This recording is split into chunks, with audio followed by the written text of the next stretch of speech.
Hello, everyone, and welcome to the Happy Wave podcast. Today, I am so lucky to have Sharon Clernon.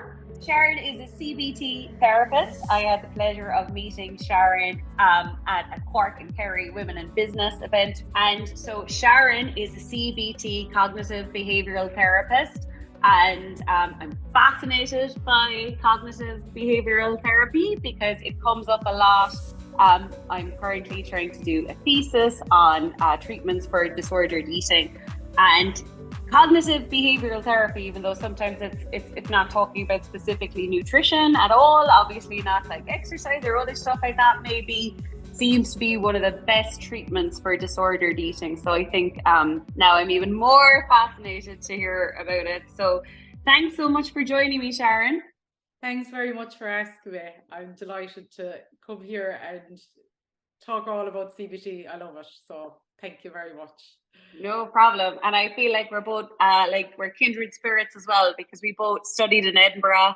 We both had our great days over there, Irish healthcare professionals over there. So yeah, I think we're same breed kind of thing. But Sharon, just starting off anyways, what attracted you to CBT? Like, how'd you get into it? Why did you get into it? Yeah, so as you said there, I did my nurse training in Edinburgh and I had an absolute ball. Like yourself, we were chatting about that, Aoife, at the Clernon event. And I suppose it was one of my 12-week placements as a student nurse, where it was with a primary healthcare team, and they were all mental health nurses, but specialised in cognitive behavioural therapy. And that was when I really got the grow for it. And I was like, geez, I love this. And I got great experience from that post. And from there, I was like, right, I am going to be a cognitive behavioural therapist someday. Didn't know when, but that was always my dream. And so when I came back to Ireland, I started working as a nurse, and the director of nursing at the time, he was extremely supportive and, was really encouraging to go on now and specialise more in different types of mental health nursing. So I went and I completed my master's in mental health nursing then. And then after that, I was like, okay, I really want to do CBT. And they started up postgrad in cognitive behavioural therapy in UCC, and the head of the course at the time, James O'Mahony, who he was unbelievable, and he's still there actually, but we were the first year for that. And I suppose that really influenced then. So I was working at the time as a clinical nurse specialist in as a community mental health nurse in the home-based crisis team. So I started my journey with CBT at the time then. But I suppose my journey through CBT was a bit rocky, because I started my first year of CBT in 2013, and in the middle of it, my mother passed away. Oh, wow. So I kept going. Geez, I'm getting a bit emotional there. Of course. And I kept going through it. And we'll say the following year, I qualified then as a CBT therapist. So I suppose there was a lot happening during that time. Jeez, sorry. I know. But I suppose that kind of showed me how much I was passionate about it, I suppose, to keep on going. Yeah. And then as I said, the director of nursing at the time was very supportive towards me and my career. So I was really lucky at that time to get a clinical nurse specialist post in cognitive behavioural therapy. So I had plenty of space, support, and experienced practitioners around me to support me through that journey. So, I've been really blessed to I suppose, get to where I am right now. Yeah.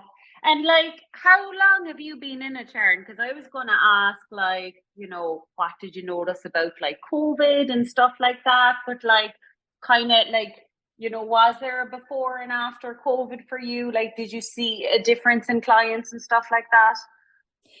Yeah, so I suppose when I suppose I'm in private practice 7 years, but I started off part-time as the minute I finished my training as a CBT therapist. And then I worked as a nurse as a clinical nurse specialist in CBT, as well as part-time. So I actually had a COVID baby and returned from maternity leave in the middle of COVID. Okay. So my baby was just 4 months old when COVID hit. So I suppose I was in the middle of it and returned in September.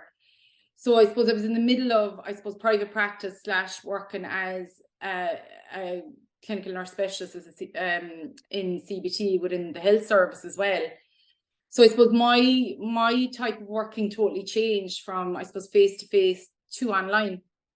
And do you know what? Like, I suppose we've learned an awful lot from it in terms of like that we can do this type of therapy online, and pre-COVID I would have, but it wouldn't have been standard practice as such. Yeah.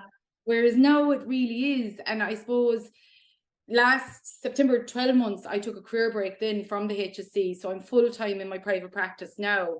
And I suppose now I am seeing more people presenting because of COVID.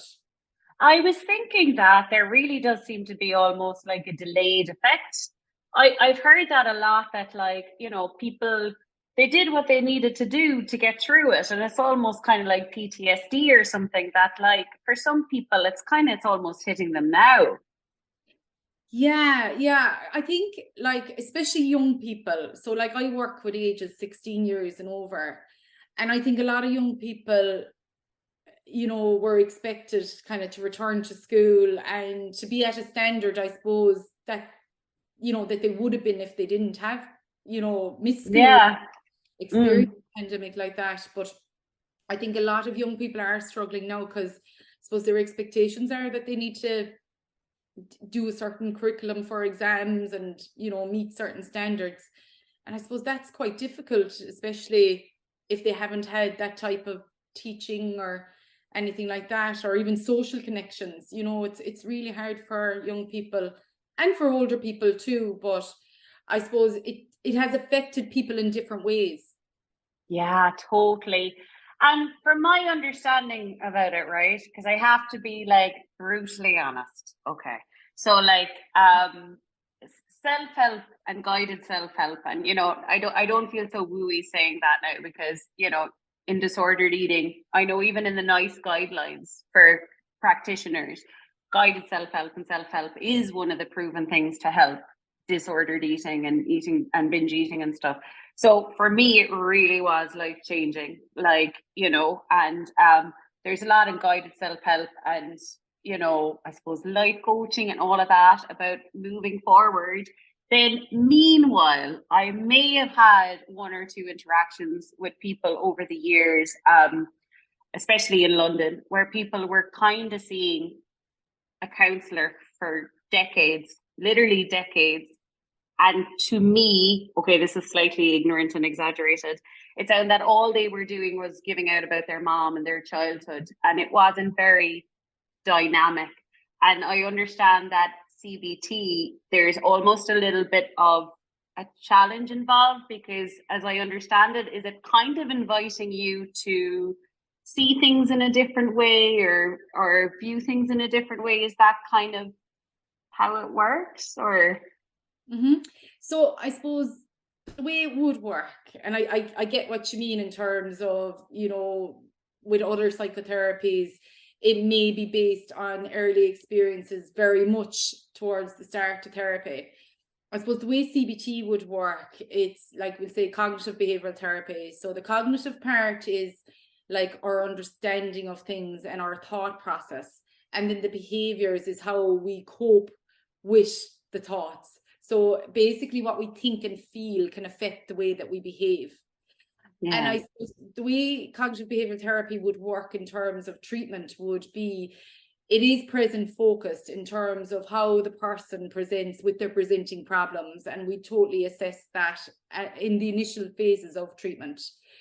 But I think there's a misconception of, CBT doesn't look at other things. It's very much kind of like structured and stuff like that.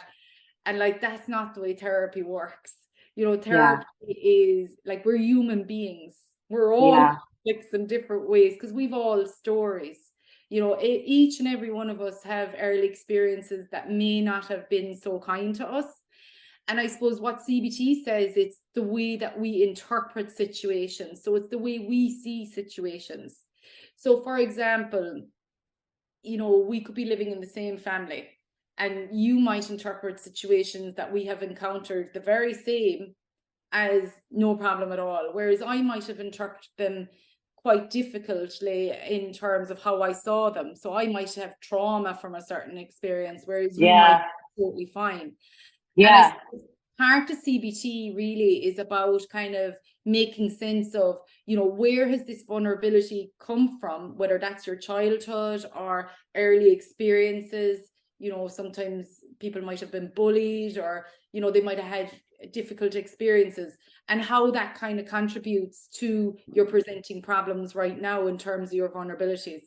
So I suppose it's very much about kind of making sense with the person in order to tackle, you know, right, okay, what is maintaining the problem here? Like, what kind of behaviors are going on that's keeping the problem going, that's keeping you stuck? And I suppose what CBT does then is we work very collaboratively together with the client in terms of, okay, what do we need to do to make changes here? Yeah. That's so funny what you said, because I'm the youngest of five, and there was something there. My sister was telling me, oh, that happened to one of my brothers. It was so traumatic. She still remembers it like yesterday. And I was like, then I was saying that to my brother. I was like, geez, I never heard that story. God, that's awful. And he's like, I was fine. I know, like, as in, you know what I mean? So it's like, that was so funny, because he didn't seem to have any trauma from it. And then another sibling viewed it completely different. So it's kind of like, or interpretation is everything, isn't it? Everything, yeah. And like, there's nothing wrong with that in terms of like, it's really like cognitive behavioral therapy is great and everything, but it's so important to kind of bring in the compassion of things as well, to try not to judge that, because we are human beings and life can be tough, and we are doing our best, and lots of situations that we encounter in life isn't our fault. Yeah. So and to, you know, consider that too. Yeah, totally. And I suppose it plays a factor as well, that like, if something happened to us, say at 8, we're interpreting that as an 8-year-old with an 8-year-old's brain.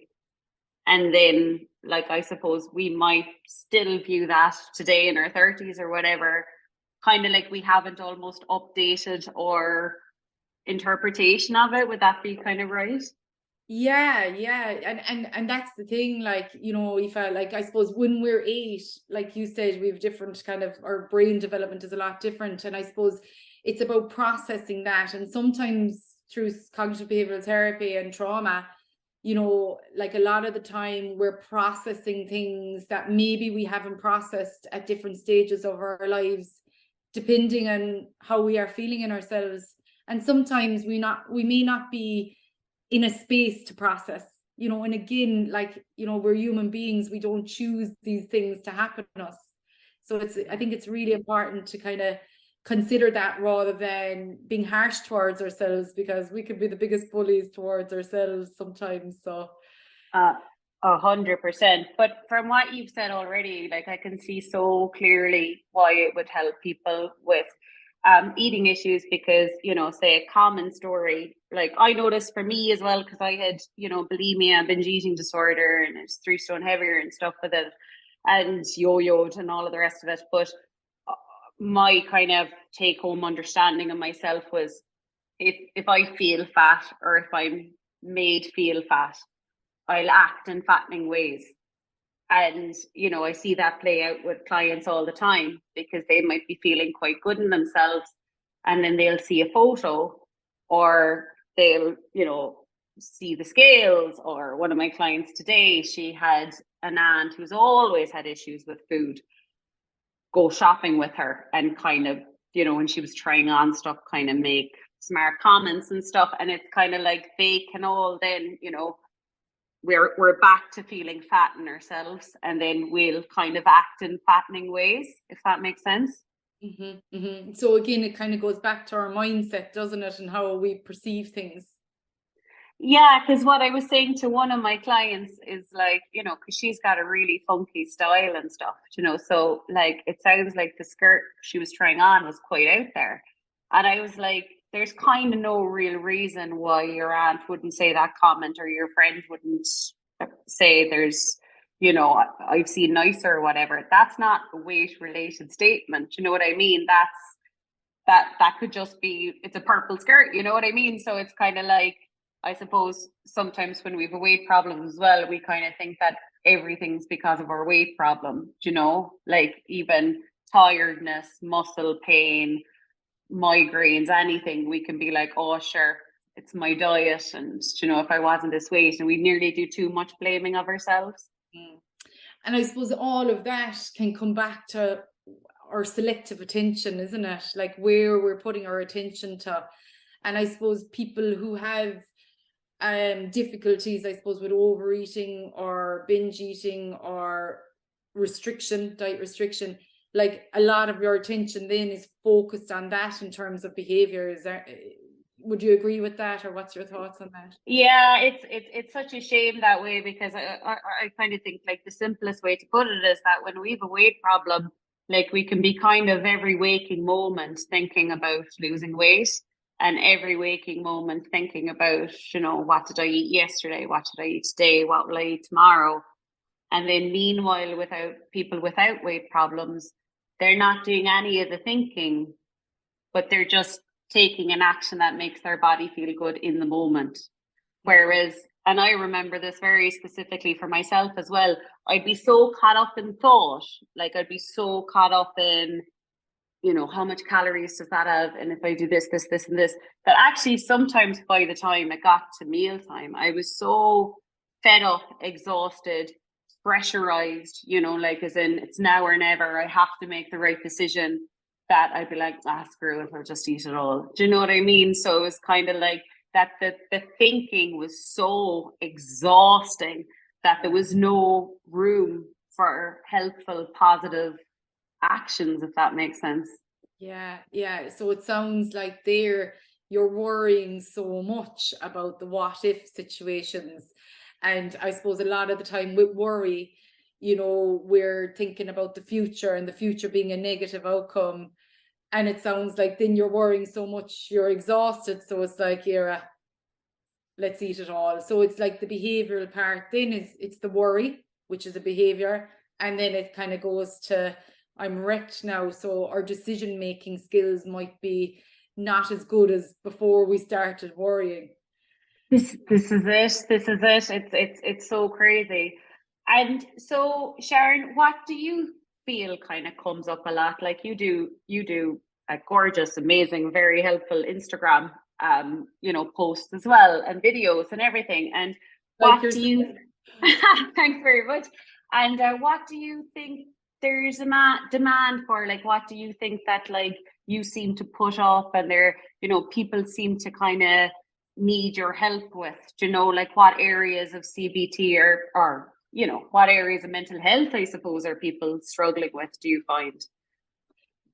Well, like I see a variety of different mental health problems. So, for example, there's depression, we've anxiety, and anxiety is an umbrella term for all different types of anxiety problems. So we could have social anxiety, generalized anxiety disorder, which is commonly known as worry or constant worry. We've panic attacks, we've obsessive compulsive disorder, stress management. What else is there? Low self-esteem, very common. Post-traumatic stress disorder. So there's lots and loads of other things that CBT can help with. I suppose the things that I see most commonly would be worry, actually, a huge one, and panic attacks and social anxiety, and low motivation as well. In terms of my Instagram page, the most engagement I ever get is, stuff about burnout, stress. Really? Yeah. So but I think sometimes we can get confused between depression and anxiety and worry.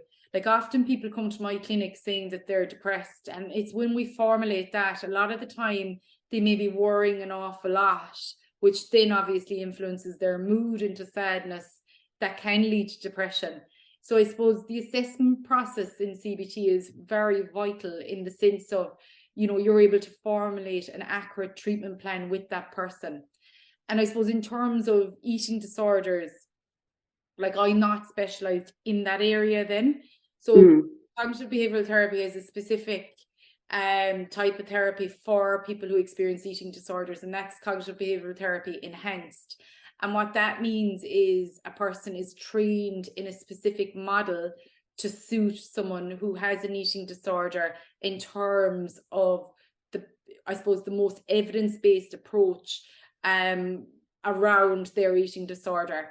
So in CBT, like there's all different models of treatment. So like we have a model of treatment for depression. We've one for social phobia, panic, worry. So it's a different way of approaching it, kind of like, is it a different like structure?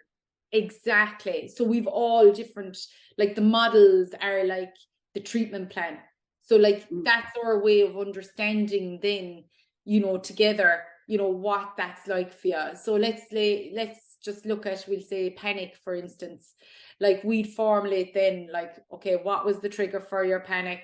Where did it happen? What did you think was going to happen in terms of the threat? What was your anxiety? What was your bodily sensations? And a lot of the time with panic, it could be like, your heart is beating faster, you're getting hot, sweaty. And then that belief or then bodily sensations can tend to beliefs of, I'm getting a heart attack, I'm going to die. And then that can accumulate the panic attack. And because of that, then people can engage in certain behaviors to prevent that from happening. So people might avoid situations, or they might bring someone along with them as a part of a safety behavior, or they might leave situations, or there might be other subtle safety behaviors like scanning for exits, just in case I feel panic, I'm out of here, all these kind of things. And I suppose through cognitive behavioral therapy, we would work with that then together at the person's own pace, really. So I suppose in terms of models of treatment, then which we'll say people who experience eating disorders, that's the cognitive behavioral therapy enhanced. But sometimes people mightn't have an eating disorder, but could be overeating because of their emotional problems. And that is totally different then. Does that make sense? 100%. But I kind of think nearly for most people, like overeating is just a scaffolding. Do you know what I mean? Like that's why I kind of think that we can't keep, say, all our thoughts, all our life, all our schedule exact same, and then be like, and when I come home from work or at the weekend, I'll just sit on my hands and not eat, because the eating is a reaction to something. Like, as in, I kind of think anyway that overeating, it's a reaction to the problem. It's not the problem, like we might reach for food, someone else might reach for whiskey or drugs or something else, some other destructive behavior. But it's kind of not fair on us, I think, when we kind of just see it as like, oh, I need to stop doing that, and it can be so helpful then, I think, or a more supportive way to, I suppose, stop the blame basically, and be like, this is happening for a reason, like as in the way my day or my week is running or how I'm feeling is not really sustainable without something having to give somewhere, kind of thing. Yeah, and like I see in your post, Aoife, it's like normalizing it as well, isn't it? Like, and like as you identified about shame and stuff like that, like the compassionate focus therapy is very effective for that in terms of, and I bring that a lot into my practice with clients, because I suppose, it is not easy. And it's not as if we can turn off a switch or turn on a switch and change our behaviors. It's about experimenting with that and learning from that. Well, what was that like for you? To maybe, maybe not overeat and maybe reduce it a little bit rather than not eat anything. That kind of way. Exactly. That in your work a lot. I think what's in the mix as well, what can make it worse, is often in eating disorders, there's black and white thinking, and maybe that comes across in some of the issues you deal with as well. So we'd be like, I always overeat when things are bad, or I always eat too much every evening. And it's kind of like, well, I think kind of almost a compassionate angle would be like, well, actually that evening you didn't really eat that much, or you didn't overeat at all. So what was it about that week where you didn't overeat? That, and often it might happen, say, on holidays or when people are off work or whatever. It's like they mightn't overeat at all. So it's kind of like, we're already breaking free from the black and white if we can see that, like, oh, I felt very bad that week, and then the eating was very bad, because then at least it's not like I always do it all the time to the same extent, because when we're kind of typecasting ourselves like that, it's awful. It's very damning, it's very damning on yourself to say, oh, I always do that. And it's never true. A common one I hear is people be like, I always finish my plate, like, as in, I grew up being told you had to finish my plate, and I always finish my plate. And I was like, always means 100% of time. So 100% of times that you've ever eaten anything over the course of your whole life, you finished it. And it's like, because I think once we realize that stuff isn't black and white and always and never, then there's room for growth and improvement and an increase in the nicer times, if that makes sense. And I think, sometimes there, I think I don't know if it's an Irish thing, but the way if you're sick, if like, I'm dying, and like, are we really dying? No, we're not. Hopefully not. Anyway, like, might be like that I have a stomach bug, but I think it's just sometimes it's our language, and I suppose unfortunately we can tend to believe things then if we're thinking a certain way. And I suppose that's where we'll say CBT would look at. You asked earlier about like changing your way of thinking and stuff. It is nearly about like, is there another way of looking at this? And kind of catching ourselves. So like, we've no control over what pops into our head, but we do have control over what we choose to do with it. So for example, I might go around saying, oh, I'm dying. And it might be like, actually, you're not dying. You have a pain in your stomach or a pain in your head. So sometimes it's about speaking back to our thoughts, if they are kind of tricking us into believing things too. Yeah, I actually remember one time I was working with a 14-year-old, and it was nice because I kind of got to be more imaginative with her as well. And, we gave her disordered eating voice a name. I was like, think of something really ugly, like, and I think she called him Norman. And I'm like, put a name on it. Like, you definitely wouldn't listen to him. Like, he's definitely not cool. You wouldn't listen to him or whatever. And it was just quite fun. And I do think that's really helpful because, like, even, just I suppose my own experience is so fresh in my head. And I was talking to a client today, and, she's not really, her two little girls are like staying up, all night. Like, she's a mom, she's not getting much sleep or whatever. And, it's kind of like on days like that where you're wrecked, you certainly have to finish work. You have to do X, Y, and Z. I'm like, when our disordered eating voice comes in and be like, but what about your weight? Like, what are you doing about that? Like, why did you eat that on Saturday night? Why did you eat it? I'd be like, you have to be ready to say, back off. Like, I've bigger fish to fry today. Like, I have to get through work. I have to get home. I have to try and feel, I was like, try and feel like, 5% nicer at 6 p.m. today than you did yesterday, And it's like, in order to do that, we have to tell that voice that's talking about the past, the future, what weight we'll be by next summer, to back off, Yeah, definitely. It is about kind of catching yourself, isn't it? Hi there, Aoife here. Hope you're enjoying this episode. Just want to share some news with you. I've recently opened my new office at Camden Place, right in the heart of Cork City. It's where I'm seeing my current clients, but also, drumroll, I'll soon be starting group classes. So the details are yet to be finalised, but if you haven't already, sign up to my newsletter at happyweight.ie or join me on Instagram, Facebook or TikTok at happyweightaoife to be notified about when they're going to start and how much they'll be. Okay, I'll let you get back to the episode. Mwah.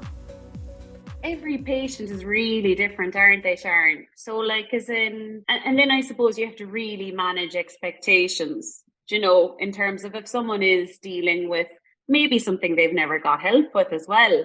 Like, how do you kind of manage expectations or help them predict how long it will take to kind of maybe feel better from, whatever issue they have? Okay, that's a really good question, because sometimes people can attend therapy and think like after 2 or 3 sessions, sure, this isn't doing anything for me. And it is about kind of like, I suppose I'm very clear with clients, you know, the process of it from the beginning in terms of like, it's an assessment to begin with. And what that involves, I suppose, is like, I suppose my background in mental health nursing has really stood to me coming out in private practice, because I was so used of assessing people, you know, from an A&E point of view, a home-based treatment point of view, and as part of a multidisciplinary team. So I'm really lucky to have that education from a mental health point of view. So I suppose from that, then sometimes people can present to me that are not suitable for CBT. So I suppose the assessment process, that's really, really helpful as a mental health service, because sometimes GPs might refer to me, or I get a lot of referrals from my Instagram page and social media. And like, I'm very clear at that at the start, because sometimes expectations are like, there is a tendency to have a buzzword about CBT. And the reality is, like, CBT is not for everybody. Like, you know, in terms of the person's needs at that time. So if someone's coming to me, we do a comprehensive mental health assessment in terms of measuring their moods, symptoms of depression, anxiety, and I suppose the person's expectations in terms of therapy goals. So CBT is very much goal orientated on what the person wants to get out of the treatment. Like, that's our goal from the get-go, what the person wants to be different at the end of treatment. So if the person is suitable for CBT, they have a good idea too that this is for them, because as you know, like, it is a commitment in terms of like, there is work in between the session. And sometimes, you know, people mightn't be in that space, and that's nobody's fault. And then other times people might say to me, I should have done this years ago. And again, I go back and say, well, maybe you weren't able for it years ago. Do you know? Yeah. So it depends on where the person is at. And I suppose from that, then, like, you know, we devise a treatment plan in terms of whatever treatment we're basing cognitive behavioral therapy on. And like, I do regular reviews then with clients where we do scales to measure their symptoms, and we'd review them and therapy goals frequently throughout treatment. So that's really powerful for clients too, to kind of see the difference after so many sessions together. You know, it can really empower them that, God, this is working. And sometimes people don't see that if the goals aren't set at the initial stages of therapy. That makes a lot of sense. And so, Sharon, who's not suitable for CBT? So I suppose it depends really on someone's motivation for it. Like, sometimes people might be like, oh God, no, you know, like, this isn't for me, because I suppose there is a commitment and there is a motivation behind it. And what I mean by that is someone coming to me once a week and not doing anything in terms of work in between the sessions. It's very, very unlikely, probably impossible for cognitive behavioral therapy to work. Other people that may not be suitable, I'm not trained in it, is people with addiction problems. So I would advise them to be referred to the addiction services initially to get treatment specialized for whatever issue that they have. Or like that, now for specific eating disorders, I wouldn't have the training for that. So I suppose in terms of the assessment, you know, if it was someone presenting with depression or all different types of anxiety problems, and they were very clear on what's involved in CBT, and they're like, yeah, let's do it, like, we go for it then. That's so cool. I think as well, say with the clients I help, and just from my own experience as well, like, continuing forward on the diet cycle is very easy to do, because obviously there's such a diet culture, there's such a diet industry, and it's kind of like, no matter how many times our heart has been broken, no matter how many diets we failed, no matter how much bigger we are than when we first dieted at 12 years old or whatever, everything is geared for you to look for another diet. I think, you know, everything is geared. And like, I feel like I'm really lucky whenever a client is maybe in the same place I was, where there's no going back. Do you know what I mean? Like, as in, if you look at it for another diet, if you look for being good again on Monday, you know exactly where you're going to end up. You know exactly where you're going to end up, because why would the next time be any different to the last 100 times? It's going to end in overeating and probably gaining more than you lose, and probably having an even more warped relationship with food come Christmas or come holidays or come meals out or whatever. So it's like, for me, it was like the goal was to just be normal, you know, like that I could be normal. And like, I still see it now, you know, in my clients as they're getting better. It's kind of like, if you have a weight problem, what you'll do is you'll suddenly definitely not be getting takeaway with your family. Or you'll be like, screw it, let's get the takeaway, and you'll eat more than everyone else, and then you'll continue eating all weekend. Whereas I suppose, and I don't mean normal in a derogatory way, normal was just the word that I used and helped me, but being normal might be just like you eat an amount of takeaway that feels really nice. And, you know, that's the beginning, the middle, and the end of the story. It doesn't have to mean anything for later on or whatever. But and then I think if we're a normal enough eater for long enough, the kind of excess weight that can come from being on and off diets will gradually leave our bodies, basically, you know. So, but obviously, if we've got a history of dieting, you know, we're used to like losing a stone in whatever amount of time. So managing expectations with my clients, getting over an eating disorder that they may have had for 20, 30 years is like kind of key. Yeah, I suppose. Mm-hmm. Yeah, and I suppose there now, like I suppose similar to you, Aoife, like education is key and awareness is key. And I suppose, you know, when clients come to me, like it can be such a relief for them to know what is wrong with them. And again, that comes from an assessment and the education that I would provide either through verbally and through, you know, reading material. Like that can be hugely beneficial for people to know that, oh my God, there's other people that experience this too. You know, that sometimes people might have this belief that they're going crazy or, you know, I'm going mad. And like similarly, you know, with people who have difficulties with binge eating and I suppose food restriction, it's the education behind food. Like, as you said there, dropping a stone, dropping a half stone. Like I did a program recently, with Evan Daly. He's on Instagram. It was a 12-week challenge. And like after my babies, like I have 4 boys, and like after each of them, like I would have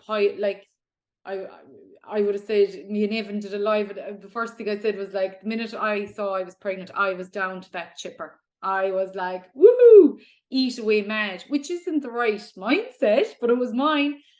And I suppose after my babies, I suppose I would have put on possibly 2.5 stone each baby, maybe a little bit more. So like I would have lost it myself, but not having the education around losing weight, or not having the education of, you know, a nutritious way of losing weight, you know, that way, like I would have restricted more than what I should have, in terms of like, I would have thought to myself, right, 1,200 calories a day, and that is it. But when I did the program with Evan, I learned an awful lot about nutrition, and that I didn't have to eat 1,200 calories a day to lose weight. You know, that kind of way. And again, the mindset around that was amazing. But obviously people who, you know, who might have an emotional attachment with food would need more professional help than that. But I just found the education behind it really, really helped. Well, see, this is the thing, because there's such a spectrum of people out there in terms of nutrition. And like, you know, where I'm coming from, sometimes I don't wildly agree with the kind of public health adverts, or, you know, say obesity awareness or any of that stuff. Or say in the UK now, if you go into any restaurant, they'll show you the calories on the menu. So, you know, it's tough because the population is kind of made up of two sides. The people who, you know, kind of innocently enough would love to know more about nutrition, and it could be beneficial to know more about nutrition. But then when you've got people with eating disorders they actually know more about macro and micronutrients than the general population, and that's proven. So, that's another thing that when people ring me, they're like, I could write a diet book, so it's so annoying, like, as in there's no right answer, because as in that extra nutrition help was helpful to you, but sometimes, like, I know for myself, I was consuming diet information from the age of 11, I suppose, and I suppose I've always studied nutrition from home ec onto the degree, onto the master's, whatever. And it's kind of like, if you're learning in a disordered way, you're learning it from a kind of, oh, they're bad, aren't they? So I'm bad if I eat it. And do you know what I mean? So that's why it's so hard to kind of publicly deal with nutrition, or for the government to kind of get anything right in their messaging, because we're all at different stages for what we need, kind of thing, But as you said there, like, it all depends on the person's mindset, and, like, as you described, disordered eating. And that's exactly it. Like, I didn't have a problem with that, so I found it really beneficial. But for other people, like that, they might need, like, obviously professional support in terms of your support, in terms of nutrition and stuff. And again, it depends on the person's mindset. And like that, the education, like, I didn't know anything about protein. I didn't know anything about, I suppose that we can eat at any time of the day, once we stick within a certain, deficit to lose weight. And I suppose, like, I lost a bit of weight because I needed to, but I didn't go overboard because I don't have that problem. So it's a lot different. It's so different, because, like, there's definitely such a crossover between disordered eating and addiction, from my experience anyway, and there's addiction in my family and stuff like that. But I was a junkie, like, for the next diet. Like, I was like, oh my God, that'll be amazing. And it was almost like, I would have found his website now and been like, this is it, and then on to the next one, on to the next one. And it was such an addiction, because I don't know, I suppose I can kind of see how it might cross over in other areas of people's life, that sometimes it's so much easier to be like, no, this doesn't work, onwards, new thing, no, this doesn't work. So that's kind of with disordered eating too. We'll find another diet and we'll be like, actually, no, let's scrap this, let's overeat for the weekend, and then let's find something new again on Monday. And it's like, it's such a cycle. And at the start of the cycle, say, when you come across a new diet, you're like, oh, do you know what I mean? So it's really like an addiction almost. It's so odd, But like it's great to have your services out there, because I'd imagine there's a limitation to services, because I know when I worked in the health service, in mental health service, there was, like, for people who experience eating disorders, it was very limited, the amount out there. I think, and especially for underweight people, because I hate saying it, but a lot of people kind of wash their hands of it, because it's such kind of dangerous territory. Do you know what I mean? It's such a hard thing to work with, and it's so complicated. And then the other thing is that sometimes someone can be so undernourished and starving that their brain isn't functioning well enough to accept new information anyways. So it's very complex, and I don't work with that many underweight people, to be honest. I mainly kind of focus on what I know the most about. Although what constantly surprises me is how all eating disorders and disordered eating is it's the same thought processes, just manifests differently. So you've got all the hate, the shame, the guilt, the constant thinking about it, the disordered body image, also things like because sometimes I think it's good to know kind of what causes a weight problem, so we can definitely not do those things. So say another thing that I was reading up, and it made total sense, but I just saw it in a study there, that eating alone, so I remember kind of doing that as well a lot. Like, I'd eat alone so I can control my food, and maybe my family or my friends, like, they'd be eating differently, or I'd go to a coffee shop and, like, of course my slim friends, of course they can get the chocolate cake, but I can't get the chocolate cake. I have to eat a protein bar an hour beforehand or something like that. So it kind of so I don't know how I went on that tangent, but But oh yeah, because that's something I suppose an anorexic would do too. Do you know? So it's kind of like a lot of similar. Everything's really similar, to be honest. But it can manifest in overweight or making yourself sick or underweight. Do you know? Yeah, it's really different, really, isn't it? Yeah. And so Sharon, I suppose, how has CBT helped your life? How has it helped your life, your family life? Has it helped you see things differently for yourself? Yeah, so like I suppose with my children, I nearly CBT myself a lot, actually. I'd want to. No, definitely. Like I suppose I'd be definitely more aware, of what way I'm thinking, what way I'm feeling, what I'm noticing in my body and my behaviors.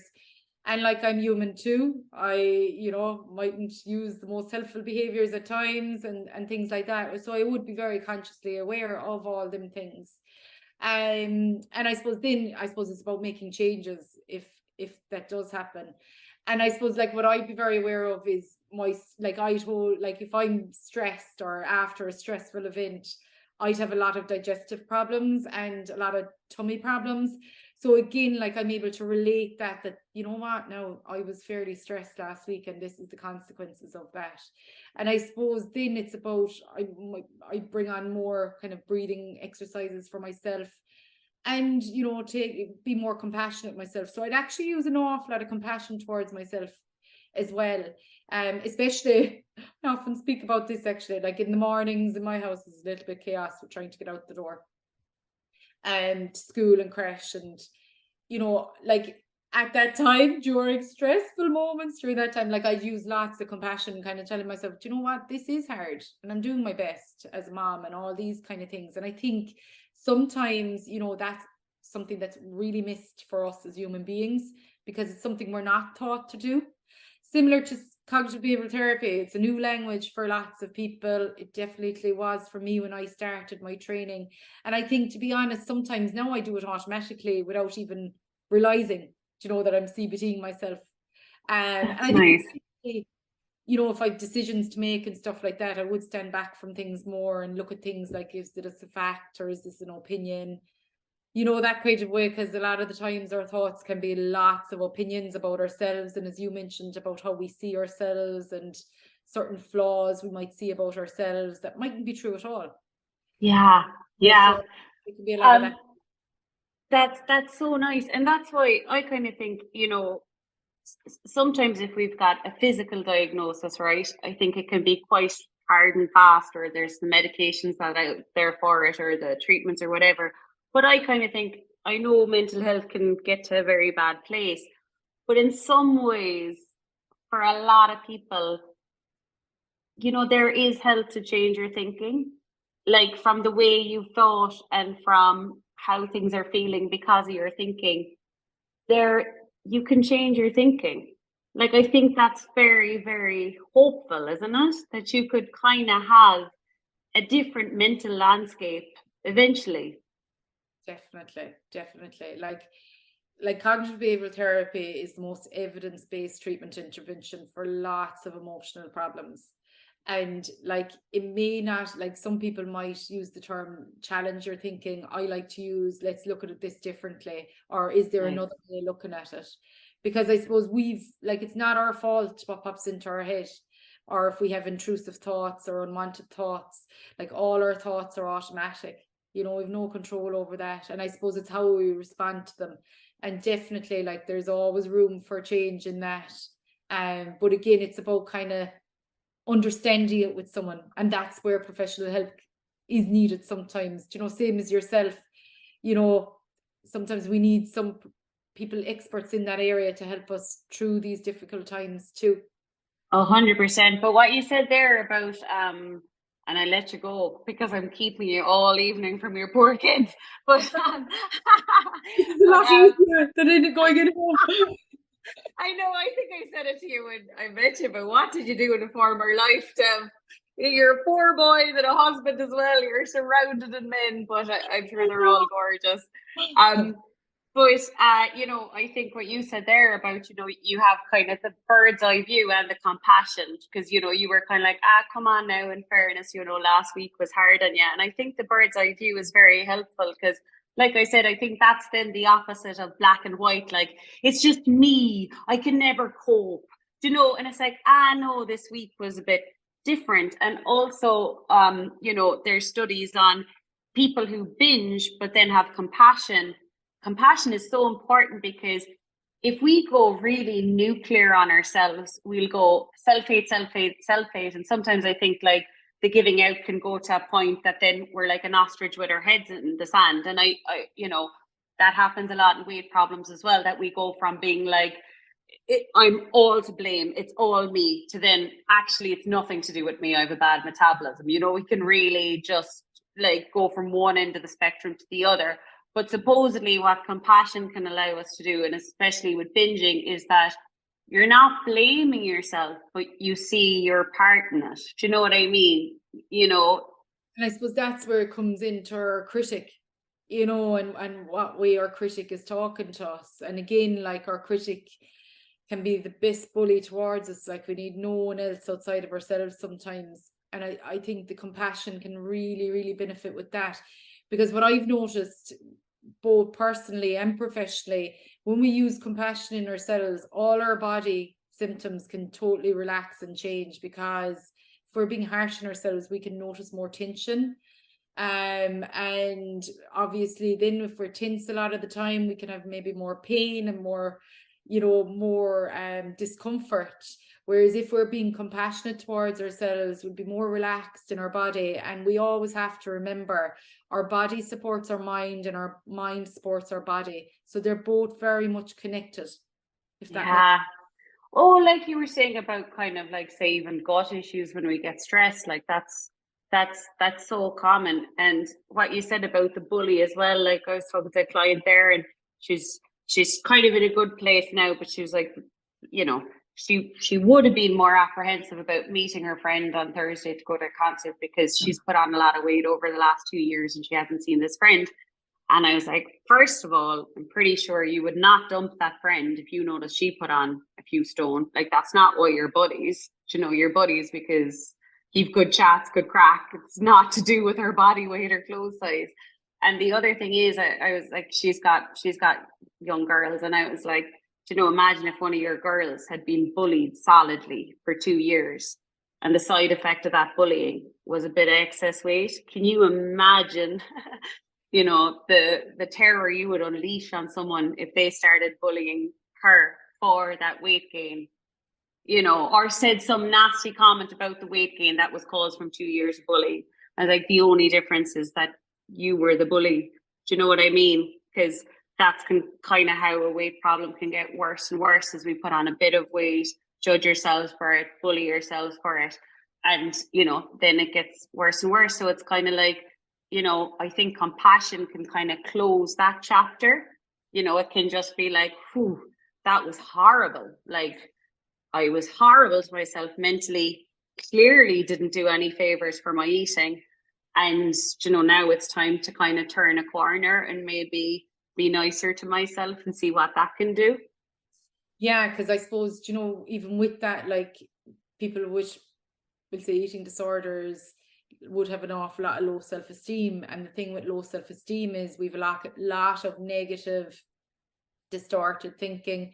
And unfortunately then, because of that, we can self-sabotage by overeating or wearing clothes that may not suit us or our body shape, which then can influence how we think and how we look or see ourselves. So again, it can be a vicious cycle. But again, like, all of this is really treatable with the right help and support. It's just about finding that right person. And I suppose, just to go back to Aoife, the way I was saying there about, sometimes people have this expectation of, I had 2 or 3 sessions and it didn't work. I think it's really important for people to realize, therapy takes time.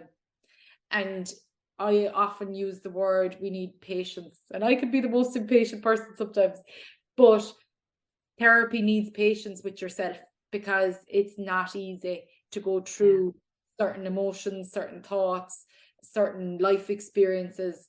So it's really important to mind yourself through that.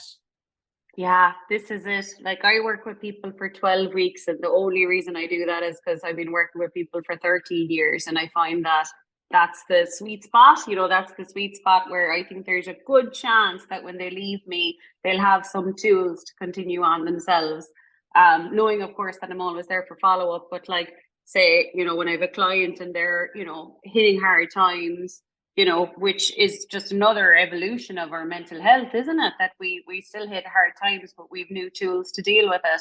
And I was like, say, there was one yesterday, she's around week 4, and I was like, either I'd be Jesus, or like, I'd be Jesus, basically, if you were done and dusted after 4 weeks, after decades of issues, like, unfortunately, that's not how it goes, and that's not any reason for us to be kind of dull about what the future holds either. But like, as in, it can be a process, and we can be feeling gradually, little by little, better throughout that process.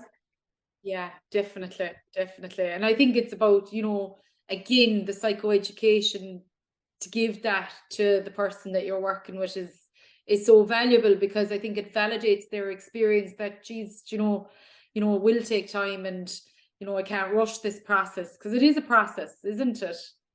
Yeah, absolutely. Like I kind of think with my own issues, I could open the door to them anytime I want. Like, I had a client yesterday, we haven't worked together for 3 years, but she could feel stuff coming on, so she booked an appointment, which was really smart of her, because she just started looking in the mirror and seeing negatives again. She started looking at photos and seeing negatives again, and I'm like, that door is always open to us. Like, if I wanted to write my food diary now for the last week, I could find all the evidence that it's all over,